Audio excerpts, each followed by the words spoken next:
Part two of knowing your value. So if you didn't learn about understanding or really being able to articulate your value when you were growing up, and a lot of us are still struggling with it, what do you do?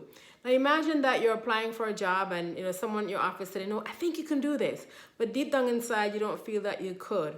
Or you're a business owner and you're struggling with how to put a proposal together for a client. The client seems to think that you're capable, but you are doubting yourself. That is so common, especially for women. And I want to emphasize the importance of really sitting down and putting together your value. Now, where do you start? A couple of years ago, I was working with a group of mid-level professional women with a colleague of mine, Elise Wright, and she shared some pearls of wisdom that I thought were just exceptional. And she said, when you are putting together your value, what you need to do is put together the facts. Yes, the FACTS. In other words, this is a time not to argue with your feelings, but to put down facts, things that people cannot argue with.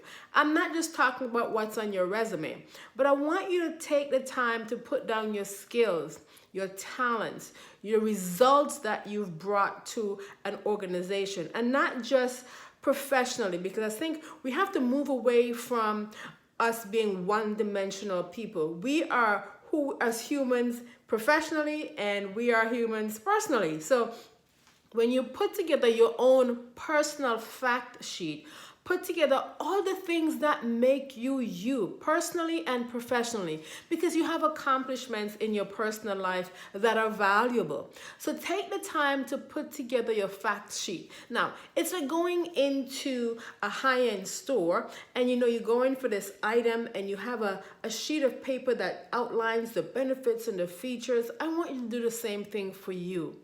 Because oftentimes we find that we don't even believe what we've accomplished. And when we don't have that belief system, it makes it difficult to argue for ourselves. So put the fact sheet together about what you've accomplished, your skills, your talents, and what you stand for.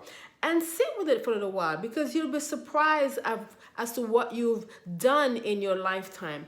And make sure it's a personal and professional list. Don't just put all professional or all personal, because you're a whole person. We have to move away from just seeing people as one-dimensional. So one way you can start as a beginning step to really uncover your value is start by putting together your fact sheet. These are things that people can argue with. It's not your feelings, it's the results.